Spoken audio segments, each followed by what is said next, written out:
students, today we'll be continuing chapter number 6 of science for standard 10 student. The name of the chapter is life processes.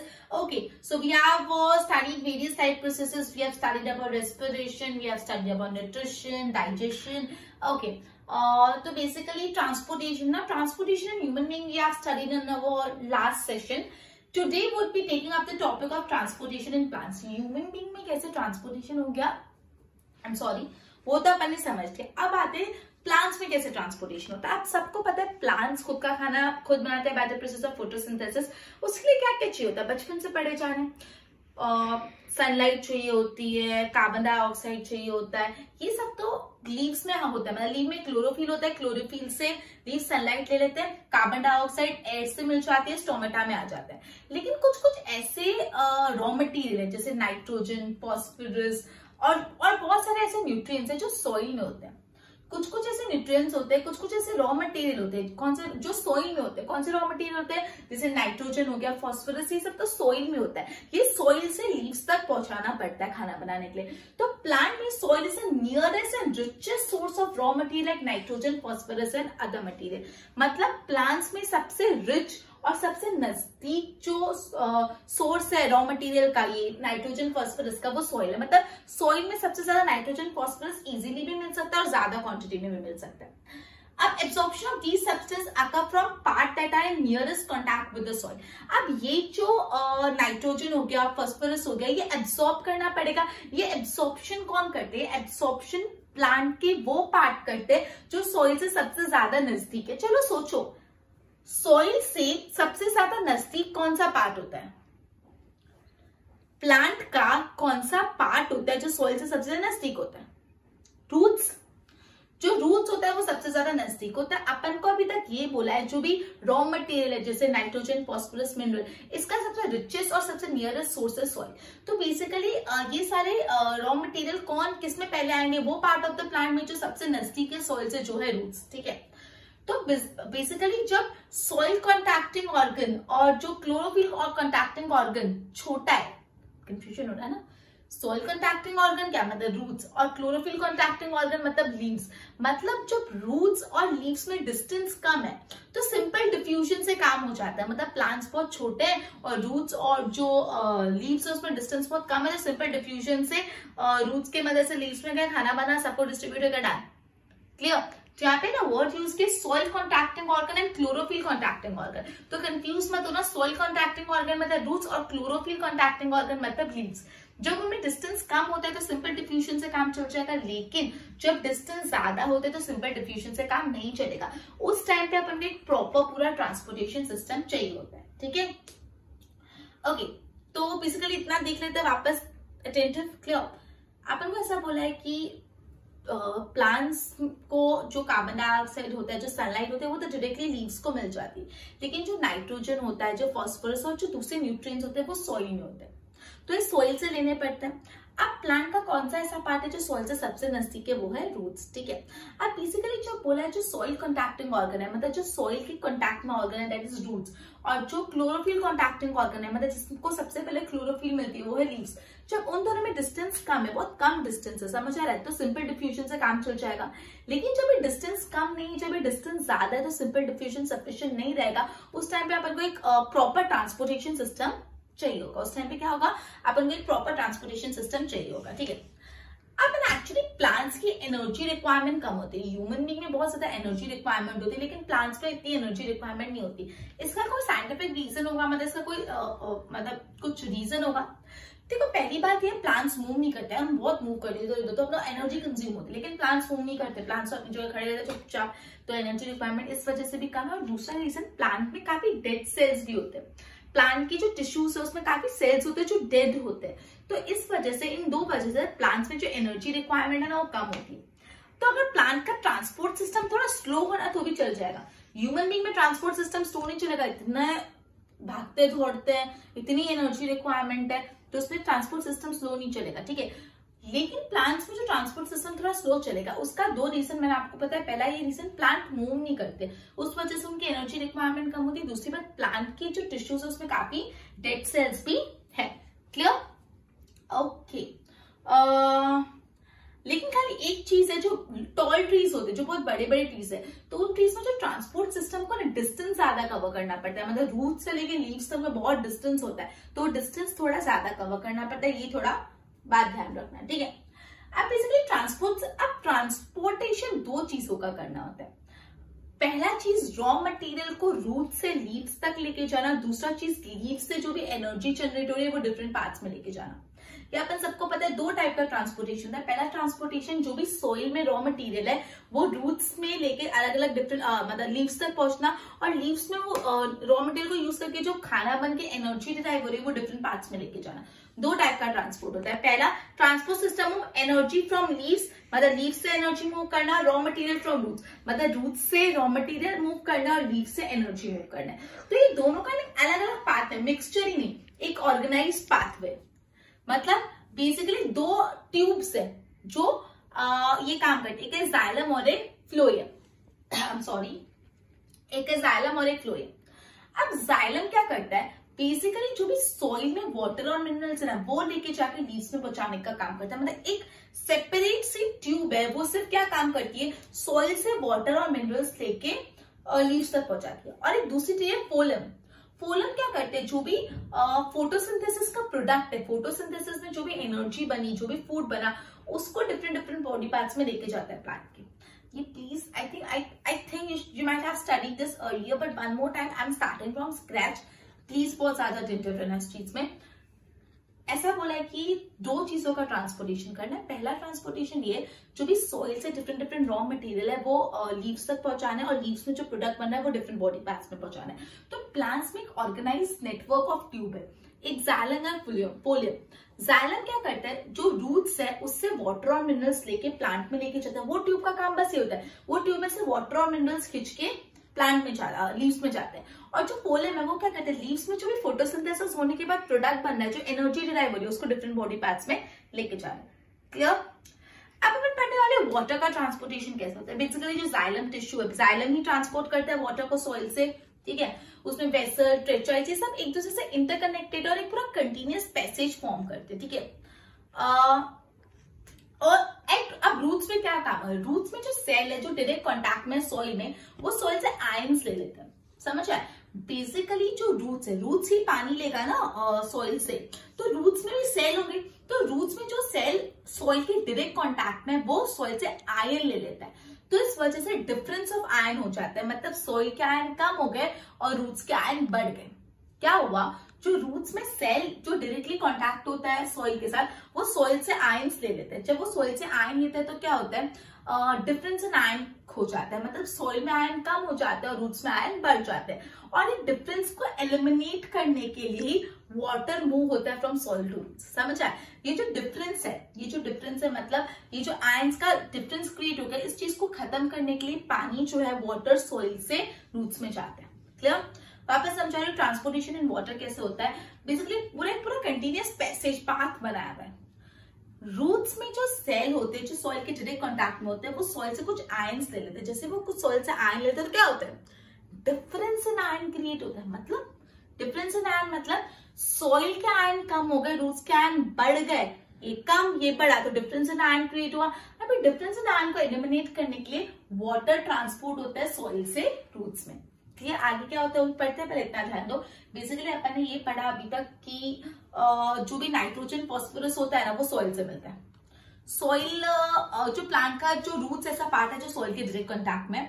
फिर अपन ने पढ़ा अगर chlorophyll conducting organ और soil conducting organ में difference कम है तो simple diffusion चलेगा, difference ज्यादा है तो प्रॉपर ट्रांसपोर्ट सिस्टम चाहिए होगा, ठीक है। फिर अपन ने पढ़ा प्लांट्स की एनर्जी रिक्वायरमेंट कम होती है बिकॉज वो मूव नहीं करते, और दूसरी बात काफी डेड सेल्स भी होते हैं उनके टिश्यू में, इससे थोड़ा स्लो ट्रांसपोर्ट सिस्टम तो चलेगा। फिर अपन ने पढ़ा कि दो चीजें ट्रांसपोर्ट होना पड़ता है, एक तो वाटर और मिनरल को सॉइल से डिफरेंट पार्ट्स में, और डिफरेंट पार्ट और जो प्रोडक्ट ऑफ फोटोसिंथेसिस है उसको लीव्स से different parts of the plant में। तो दो ट्यूब है, जाइलम क्या करता है वाटर और मिनरल को लीव्स तक पहुंचाता है, और लीव्स में जो खाना बनता है वो डिफरेंट पार्ट्स में पहुंचाता है फोलम। क्लियर? ट्रांसपोर्टेशन इन वाटर अपन ने पढ़ा कि जो भी रूट्स में सेल जो सॉइल के डायरेक्ट कांटेक्ट में वो आयंस ले लेते हैं और डिफरेंस ऑफ आयन क्रिएट होता है, और डिफरेंस ऑफ आयन को एलिमिनेट करने के लिए वाटर सॉइल से रूट्स में जाता है। क्लियर? आगे पढ़ते हैं, पहले इतना ध्यान दो बोर्ड पे। Okay, transportation in plants. So for plants, soil is the nearest and richest source of raw material like nitrogen and phosphorus and mineral. तो nitrogen, phosphorus और दूसरे mineral के लिए सबसे nearest और सबसे richest source of raw material क्या है? Soil. Absorption of these substances occur from the parts that are nearest contact with the soil. कौन सा part nearest contact with the soil में? That is roots. Now if the distance between the soil contacting organ मतलब roots and chlorophyll contacting organ क्या है? Leaves.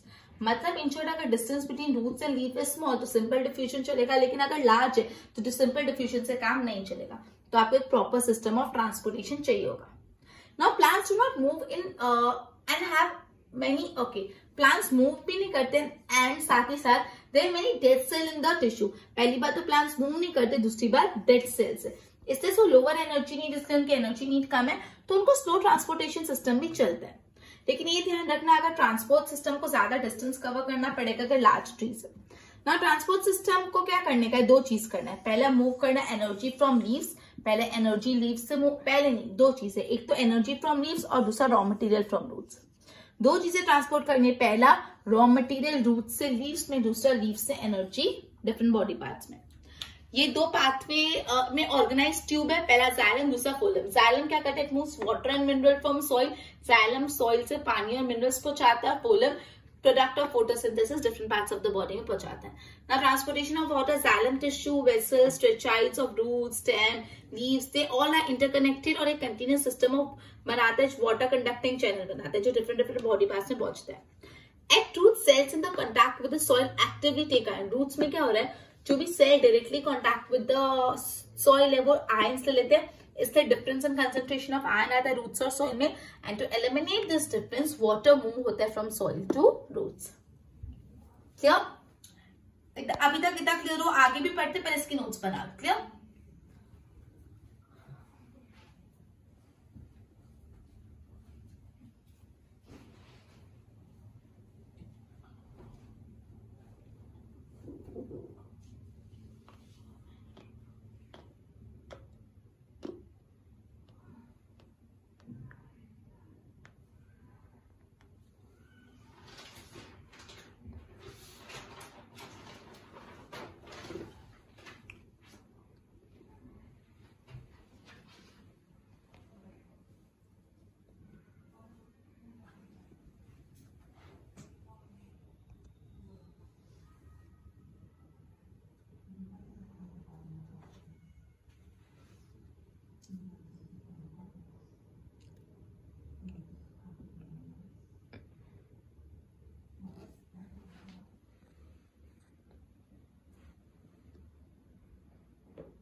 तो अपन ने ये पढ़ा जो रूट्स के सेल होते हैं वो सॉइल से आयंस लेते हैं, इससे आयन का डिफरेंस हो जाता है, मतलब रूट्स में आयन बढ़ जाते हैं, सॉइल में आयन कम हो जाता है और इस वजह से एक पुश क्रिएट होता है जिसकी वजह से वाटर सॉइल से रूट्स में मूव होता है. तो लेकिन ये जो प्रेशर है इतना इनफ नहीं कि पानी को ठीक सॉइल में से डायरेक्ट लीव्स तक पहुंचा पाए.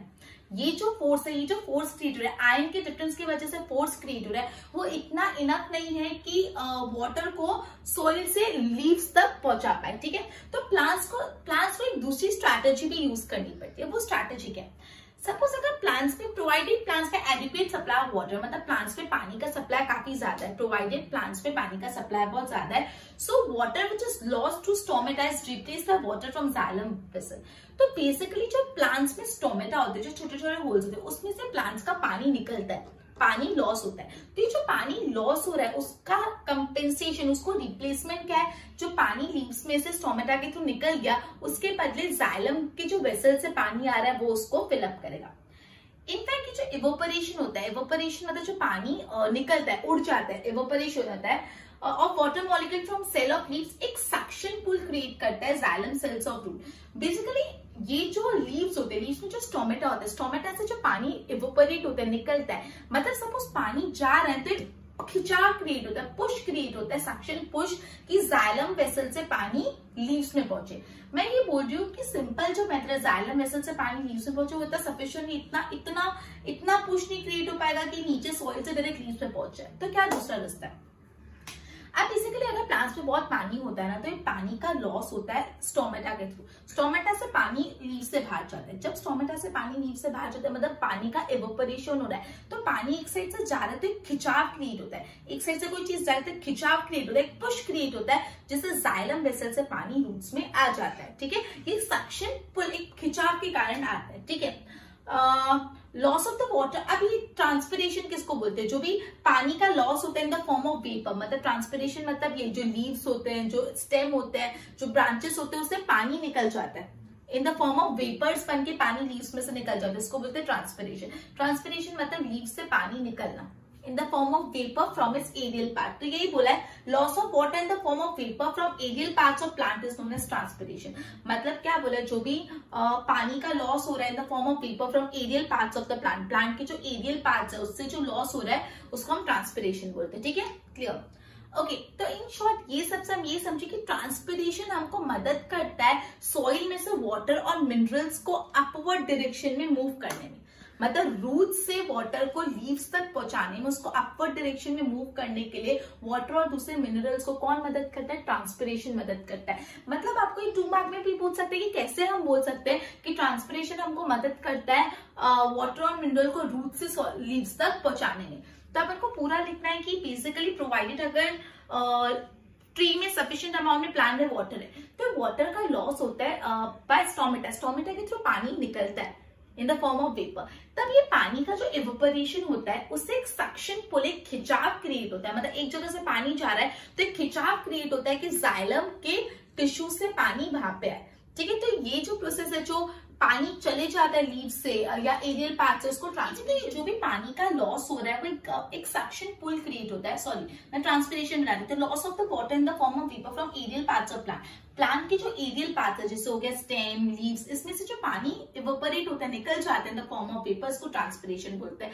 दस ट्रांसपिरेशन हमको मदद करता है वाटर और मिनरल को रूट से लीव्स तक पहुंचाने में। ठीक है, ये ट्रांसपिरेशन टेम्परेचर मेंटेन करने में मदद करता है। प्लांट का टेम्परेचर मेंटेन करने में भी ट्रांसपिरेशन मदद करता है।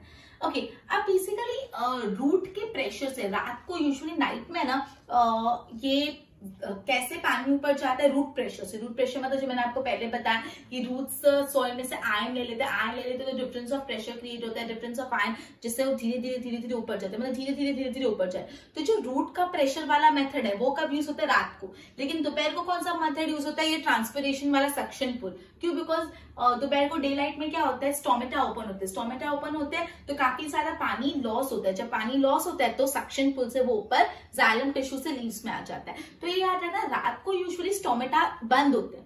स्टोमेटा बंद होते तो पानी लॉस नहीं होता। तो ये सक्शन पुल वाला कंसेप्ट रात को नहीं चलेगा। रात को कौन सा मेथड यूज होता है?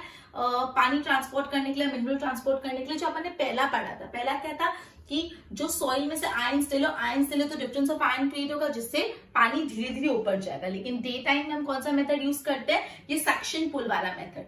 ठीक है, बिकॉज तब ट्रांसपिरेशन होता है। Clear? Okay, transpiration of water and other substance। okay, transpiration of soluble part of photosynthesis। okay, अब अपन पढ़ रहे, ये तो अपन ने क्या पढ़ा? पानी कैसे ट्रांसपोर्ट होता है, मिनरल कैसे ट्रांसपोर्ट होता है। अब लीव्स में सब पहुंच गया, फोटोसिंथेसिस हो गया, खाना बन गया। जो खाना लीव्स में बचा वो भी different parts of the plant में जाना पड़ेगा।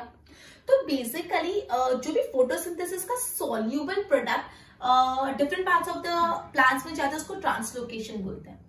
जो फोटोसिंथेसिस का soluble product different parts of the plant में जाता है उसको क्या बोलते हैं? ट्रांसलोकेशन बोलते हैं। और जो फोटोसिंथेसिस का सॉल्युबल प्रोडक्ट डिफरेंट पार्ट्स में जाता है बाय वे ऑफ ट्रांसलोकेशन, वो कौन करता है? अपन ने पहले ही पढ़ा, फोलियम नाम का एक वस्कुलर टिश्यू करता है। क्लियर? मतलब बोला है, अभी हमने यही समझ रहे कि पूरा सामान रॉ मटेरियल पहुंच गया लीव्स में। लीव्स में मस्त खाना बना लिया, अभी खाने को different parts of the leaves में, different parts of the plant में ट्रांसपोर्ट करना पड़ेगा। तो जो कि फोटोसिंथेसिस का सॉल्युबल प्रोडक्ट है वो डिफरेंट पार्ट्स में ट्रांसपोर्टेशन का काम कौन करता है? Folium tissue. I am sorry. Okay, तो ये जो सॉल्युबल, जो फोटोसिंथेसिस है सॉल्युबल प्रोडक्ट है, उसका ट्रांसपोर्टेशन करने को क्या बोलते हैं? ट्रांसलोकेशन। और ये कौन करता है? फोलियम करता है। ठीक है, okay. Beside product of photosynthesis, मतलब फोलियम फोटोसिंथेसिस के प्रोडक्ट को तो ट्रांसपोर्ट करते हैं, साथ में अमीनो एसिड और ये सब भी ट्रांसपोर्ट करता है। ठीक है, ये जो ट्रांसलोकेशन में सीव ट्यूब और उसके एडजेसेंट कंपेनियन ट्यूब मदद करते हैं। अब मैंने बेसिकली जाइलम में तो क्या था, जाइलम में ना एक पुश, फिजिकल पुश से पानी चले जाता था, लेकिन फोलम में प्रोडक्ट को ट्रांसपोर्ट करने के लिए एनर्जी चाहिए होती है, और ये एनर्जी बेसिकली सुक्रोस होता है। सुक्रोस जो हम लोगों को एटीपी से मिलता है। एटीपी से मतलब जब फोटोसिंथेसिस के टाइम एनर्जी बनती है वो एटीपी में स्टोर होती है, एटीपी से सुक्रोस मिलता है फोलम के लिए, ठीक है। और जिससे ऑस्मोटिक प्रेशर क्रिएट होता है, क्लियर हुआ, और ट्रांसपोर्टेशन होता है। ओके, मैं वापस समझा रही हूँ, इधर ध्यान देना। बेसिकली अभी अब मैंने ये पढ़ा कि जो वाटर और मिनरल्स है, एक शॉर्ट में समझा रही हूँ, ध्यान दो। वाटर और मिनरल्स है, सॉइल से लेके लीव्स तक कैसे पहुंचेंगे, दो तरीके से पहुंचेंगे। पहला तरीका स्लो है, दूसरा तरीका अच्छा और फास्ट भी है। पहले तरीके में क्या होता है, जो भी रूट्स के सेल होते हैं वो सॉइल से कुछ आयंस ले लेंगे, आयंस लेंगे तो डिफरेंस ऑफ आयन क्रिएट होगा, मतलब सॉइल में आयन कम हो जाएंगे, रूट्स में आयन बढ़ जाएंगे। इस डिफरेंस ऑफ आयन से क्या होता है, पानी ऊपर खिंचता है, वाटर जो अपर डायरेक्शन में खिंचता है।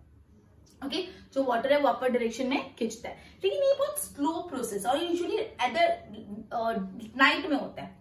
अब डे टाइम में क्या होता है, डे टाइम में ट्रांसपिरेशन होता है। ट्रांसपिरेशन मतलब पानी का लॉस होता है फ्रॉम लीव्स। ये पानी के लॉस होने से खिंचाव क्रिएट होता है, सक्शन पुल, जिससे जाइलम टिश्यू से पानी लीव्स पे आता है, ठीक है। ये दो मेथड अपन ने पढ़े। फिर अपन ने पढ़ा फोलम के बारे में, जो भी फोटोसिंथेसिस का प्रोडक्ट है उसको डिफरेंट पार्ट्स में लेके जाना पड़ेगा, तो जो सॉल्युबल पार्ट डिफरेंट पार्ट्स में जाता है उसको बोलते हैं ट्रांसलोकेशन, और ट्रांसलोकेशन फोलम टिश्यू करता है, क्लियर। ट्रांसलोकेशन कौन करता है, फोलम टिश्यू करता है। ओके, तो बेसिकली ओके, आप है ना, जो जाइलम में तो सिर्फ एक फिजिकल पुल से ही हो जाता है, लेकिन फोलम में एनर्जी चाहिए होती है। एनर्जी सुक्रोज की फॉर्म में मिलती है फ्रॉम एटीपी, क्लियर, और जिससे ऑस्मोटिक प्रेशर आता है, क्लियर। पूरा समझ आया कैसे ट्रांसपोर्टेशन हो रहा है प्लांट्स में, सिंपल। बोल पे ध्यान दो।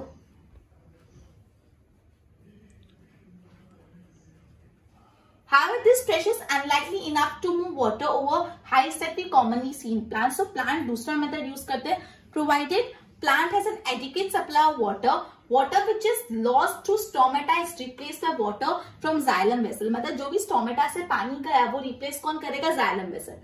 In fact, evaporation of water molecule from cell of leaves create a suction which pull water from xylem cell to root. xylem cell of root से पानी खिंचाता है.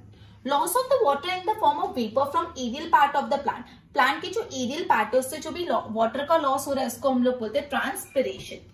Thus, transpiration help cut in the absorption and upward movement of water and mineral from roots to soil. आप अपन को पूछ सकते हैं कि transpiration help in the absorption and upward movement of water and mineral from roots to soil. How? या explain to mark. ये पूरा आपको लिखना पड़ेगा, क्लियर, यहाँ से. Okay. Also help in temperature regulation. Transpiration से टेम्परेचर भी रेगुलेट होता है.